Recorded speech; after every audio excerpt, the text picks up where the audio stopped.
Welcome to Helping Hands. This is the program where we celebrate people across Australia who make the world a better place. Coming up later today, friendship, trust and community. We'll see the second part of Wesley Mission's Community Engagement Day. The stress to perform is getting younger and younger and younger. The panel discusses what it means to have a healthy and unhealthy sense of achievement. And we invite you to connect at helpinghands.tv. Last week, we saw Wesley Mission's community engagement team working with residents in supported accommodation, building an outdoor garden table. The activity builds community and connection and creates a common goal for all involved.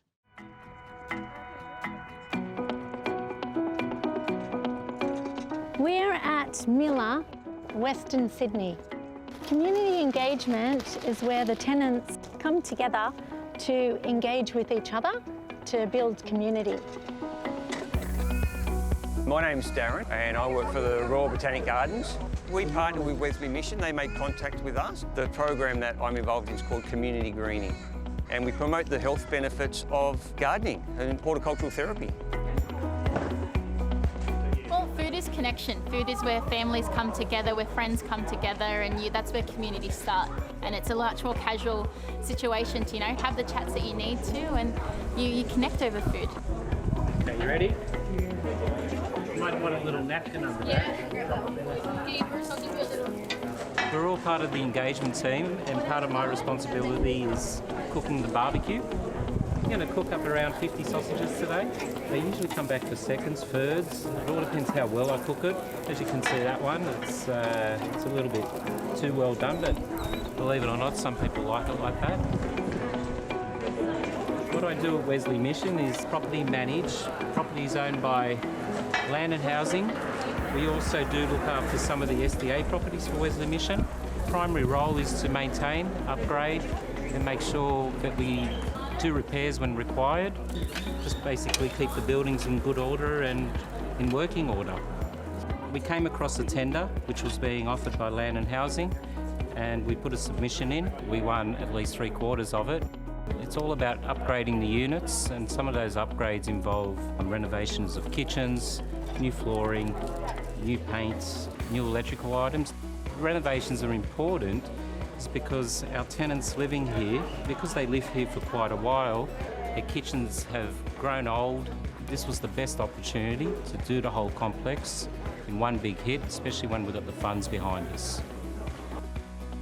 Basically what it says to our tenants is that we do care, we are listening. We're listening very carefully to understand what they want and what they need. Onion, please.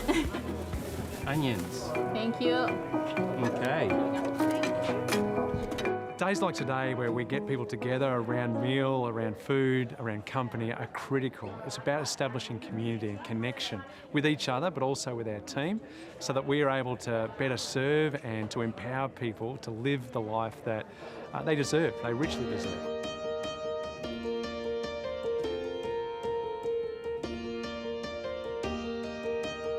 So we have lots of properties from Newcastle all over Sydney, and there's very different stories for each person that comes. And nobody is a number, everybody is a person to us, and we care about each of their stories.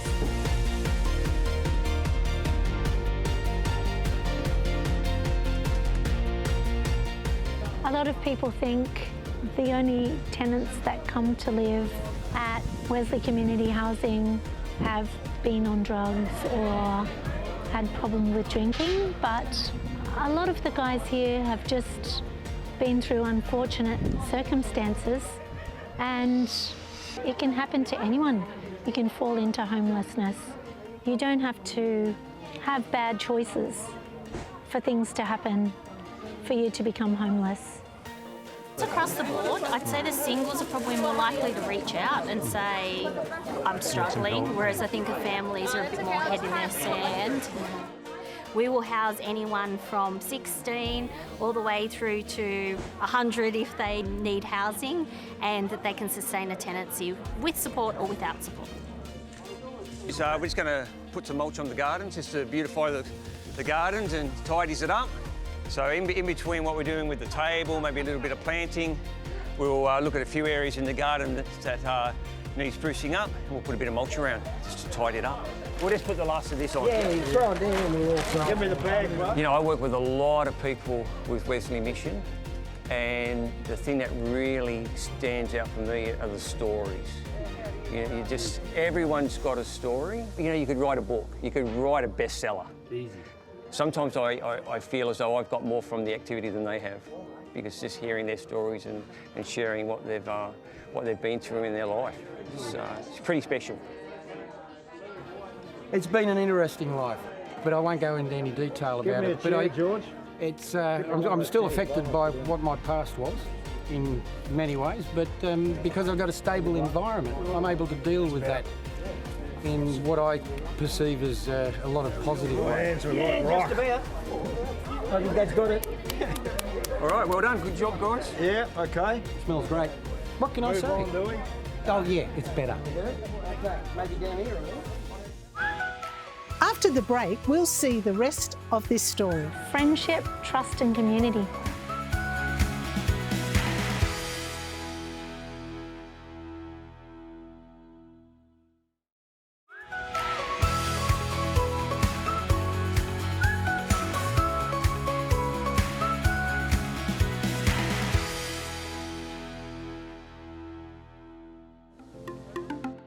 So this garden we put in, it was probably 3 months ago, I think. Yeah. Well, the first time we put it in, we planted a whole heap of herbs and different annuals, like some lettuce and some spinach and a few other bits and pieces. Pretty much now ready to pick. Yep, beautiful, ready to go. Right, now we have over here some lettuce. I'm going to take the whole top off then. I'm going to be a bit rough on it today. We've got some parsley over the back. Maybe we can put some parsley in the We got a little bit of parsley in the wrap. coming up. It's a luxury that I've never had before in this life, being able to walk outside the door, take about 20 steps and pick a bit of lettuce for lunch. Now there's several different varieties of lettuce in here. You might be able to see some of the difference in them. Yeah, right, that's a lettuce too, as is this. I got this chili, sorry. Oh, beautiful. Look at that, bro. Are these yours? Yeah, the Mexican style. Oh no, they're hot, aren't they? Oh, yeah. This chili we planted about 3 months ago down Ashcroft, Harrison Street. George loves his chili, so he's the go-to person. Anything about chilies, George knows. from And he's Mexico. also our taste I'm tester. from Mexico, Mexicano. Yeah. So what do they like, George? They're very hot. But he loves them hot.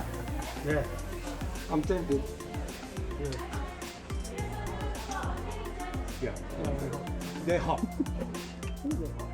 With the garden, caring for that, growing the chilies, sharing that with each other, the sharing of themselves is like an opening up of who they are, and that makes them feel like they trust us to open up and share with what's going on in their lives.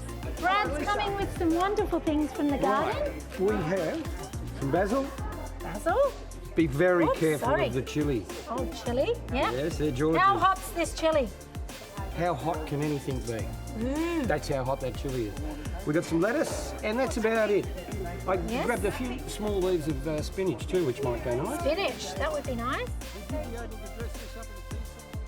We've got a grant for healthy wellbeing for mental health, and part of mental health is eating healthy food so that your mental health can be stable. And we find that people that eat a lot of junk food, their mental health tends to be a little bit more unstable, but tenants that eat a healthy diet and do regular exercise tend to have better mental health.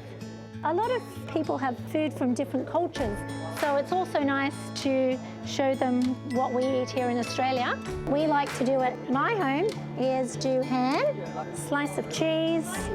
The guys love the red onion here. So we're going to use a little bit of the lettuce from the garden. Part of life skills is learning how to eat healthily. They can help each other. So if somebody's struggling, they're not feeling well, they're sick, then they can make a sandwich or use those life skills to help their neighbour.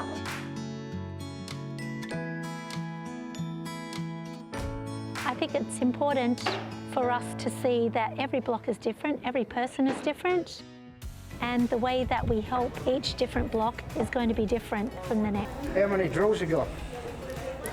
Your one.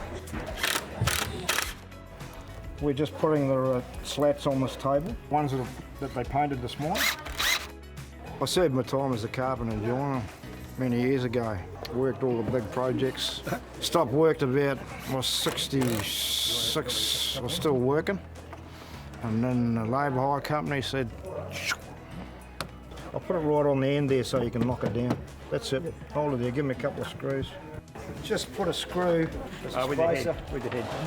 And I've been doing this for quite some time too, I think. How many years now, George? 5 years. Making up all the planter stands in different places. It's something that everyone can participate in. It's not just one person or whatever. Everyone can come out and do it if they want to. Nobody's left out. Friendship, trust and community. Since we've been coming to the Miller property, doing barbecues and community engagement, there's been a lot of trust with the clients, each other.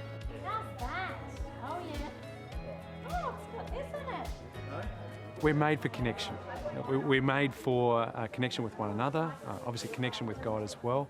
And days like today just reinforce that, provide opportunity for that. For people who might find it easy to stay in behind their door, it gives them the reason to come out beyond their door and to connect with others. And I think that's critical for mental health. I think it's critical for well-being. I think it's critical to have that hope for the future. Most of these guys here live by themselves, and it's really lovely to be able to sit at a table and connect like a family.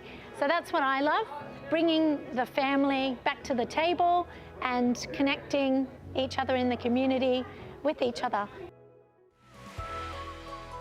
If you are a helping hand or would like to see a helping hand from your local community featured on this program, visit our website and be in touch. We'd love to hear about the people and organisations across Australia who are making the world a better place. To find out more about the wonderful work of Wesley Mission and the many other helping hands across Australia, visit our website and follow the links. Also, follow us on social and let us know about the helping hands in your local community.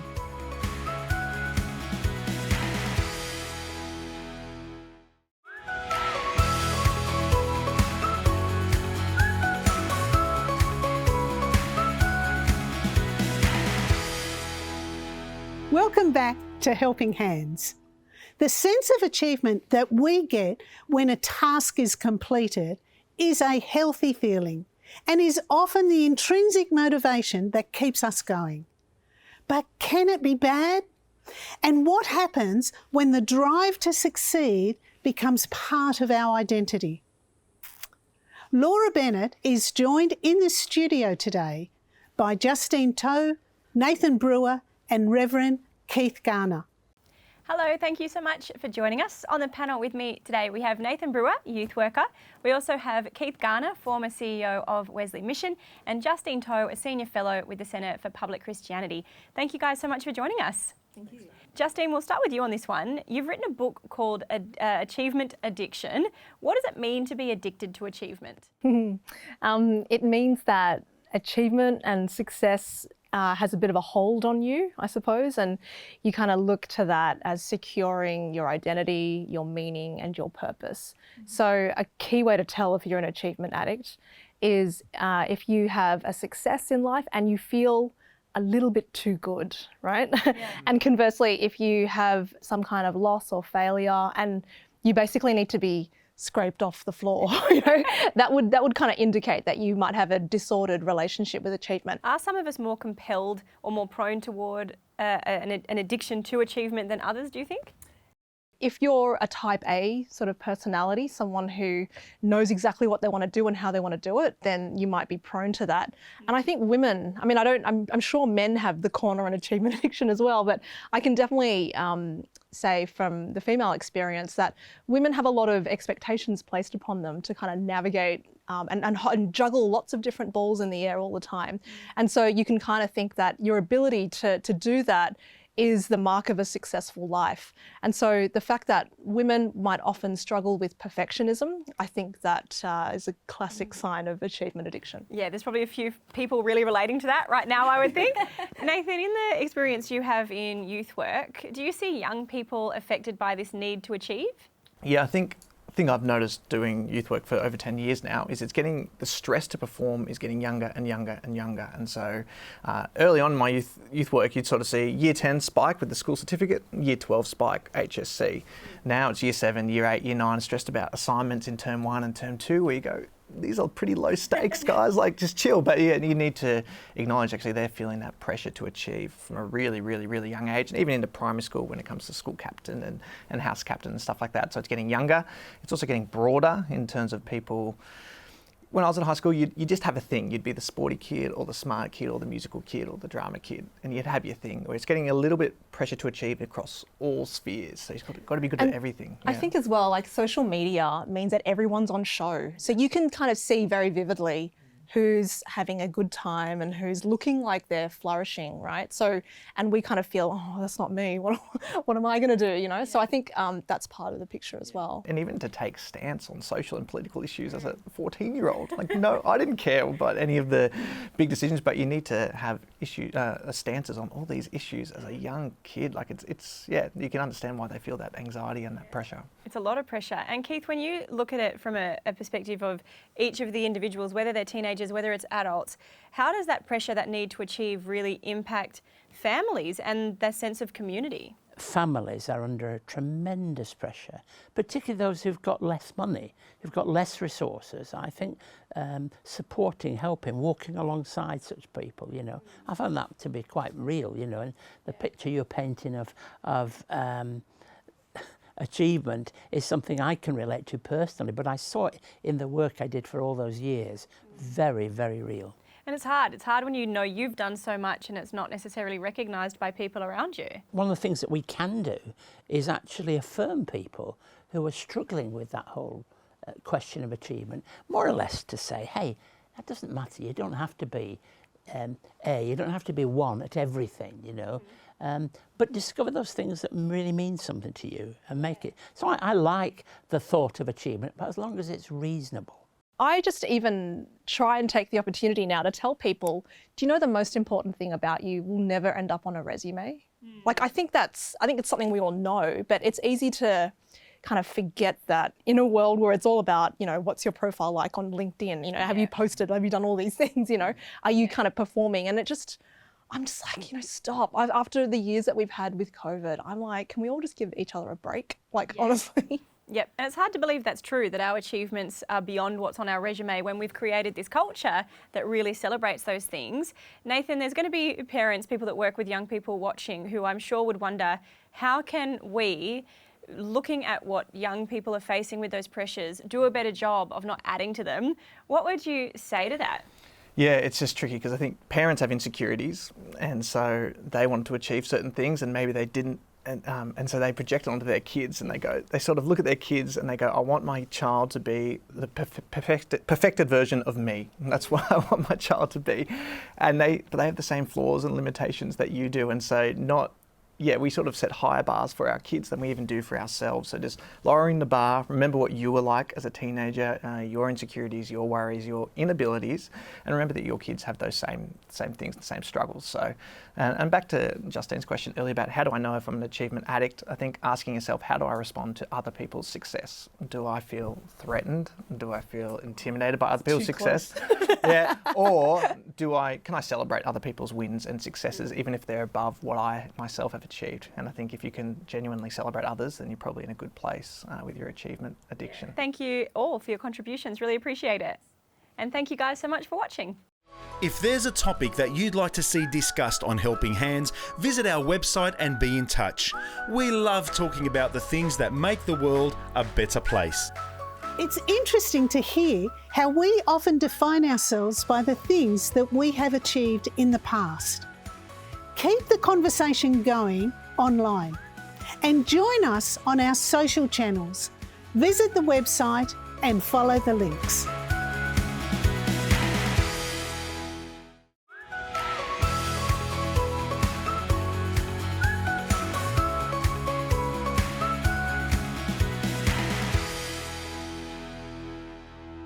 Thanks for being part of Helping Hands today. Achieving your goals and feeling a sense of satisfaction when you reach a milestone can be rewarding and well-deserved.